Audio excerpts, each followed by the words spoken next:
आदाब दोस्तों, मैं हूं शहजाद आलम बरनी। आप देख रहे हैं द बरनी शो।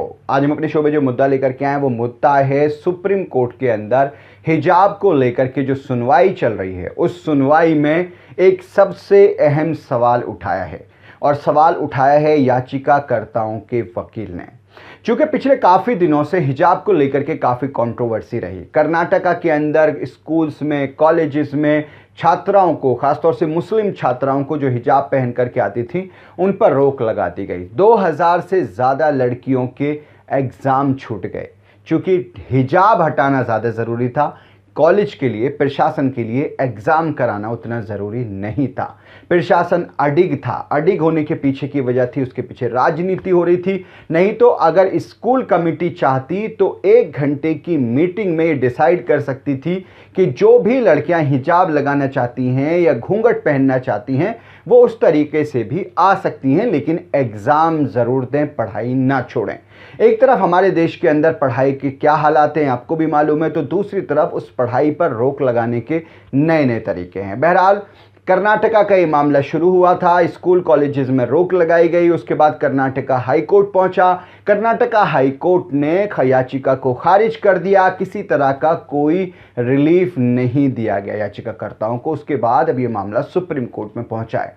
सुप्रीम कोर्ट में अलग अलग तरह पर इस तरीके से बहस हो रही है, अलग अलग दिनों में बहस हो रही है, लेकिन एक इस बहस के दौरान सबसे अहम सवाल उठाया याचिकाकर्ता जो मुस्लिम लड़कियां हैं, उनका जो वकील है उसका नाम है एडवोकेट दुष्यंत देव। दुष्यंत देव ने अहम सवाल उठाया और यह सवाल था कि क्या किसी छात्रा के हिजाब पहनने से किसी दूसरे व्यक्ति के जो संवैधानिक अधिकार हैं, क्या उनका हनन होता है?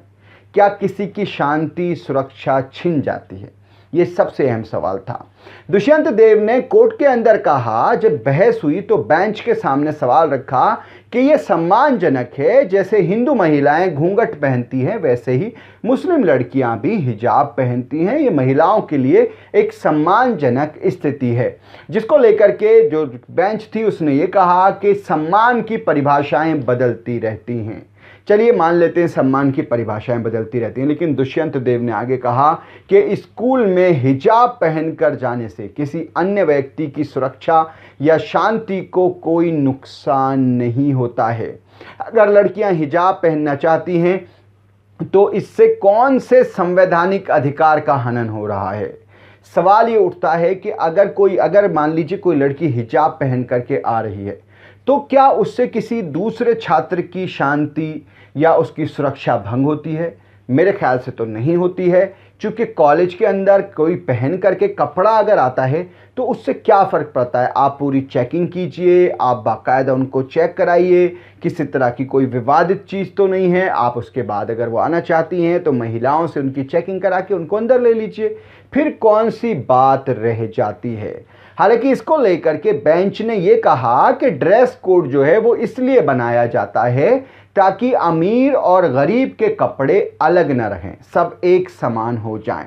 इस पर सवाल तो नहीं उठ रहा है, लेकिन मैं एक फ़ोटो आपको ज़रूर दिखाना चाहता हूँ। ये तस्वीर आप देखिए जिसमें मुस्लिम छात्राएं, ये किसी एक कॉलेज की है, हमें नाम नहीं मालूम कहाँ की है, लेकिन मुस्लिम छात्राएं गांव में आमतौर पर जो स्कूल्स होते हैं उनमें पहन करके जाती हैं। एक ही तरह का हिजाब पहनती हैं। आप हिजाब के कलर को, कपड़े को डिफ़ाइन कर दीजिए जिस तरह से आप शर्ट के, सलवार के, स्कर्ट के कपड़े को डिफ़ाइन करते हैं कि सारी छात्राएं ब्लैक कलर का हिजाब पहने या वाइट कलर का हिजाब पहने या ग्रीन कलर का हिजाब पहने या कोई भी कलर जो स्कूल चाहता है उस कलर का हिजाब अगर ड्रेस कोड में रख दिया जाए तब भी तो एक समान रहेगा। कौन सी अलग अलग बातें हो जाएंगी और कौन सा गरीब अमीर की बातें हो जाएंगी?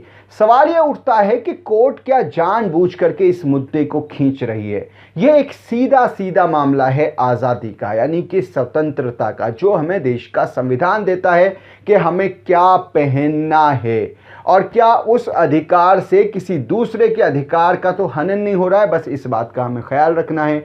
तो सवाल ये उठता है कि आखिर इसमें इतनी देरी क्यों हो रही है?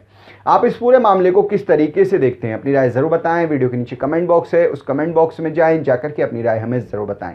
आज के इस एपिसोड में इतना ही। हमारी आपसे रिक्वेस्ट है, इस वीडियो को शेयर ज़रूर करें और हमारे चैनल को सब्सक्राइब ज़रूर करें। और आप हमें सोशल मीडिया पर यानी इंस्टा, ट्विटर और फेसबुक पर फॉलो करने के लिए वीडियो के नीचे जो लिंक्स दिए हुए हैं उन लिंक्स पर जाकर आप हमें सोशल मीडिया पर फॉलो कर सकते हैं। बहुत बहुत शुक्रिया।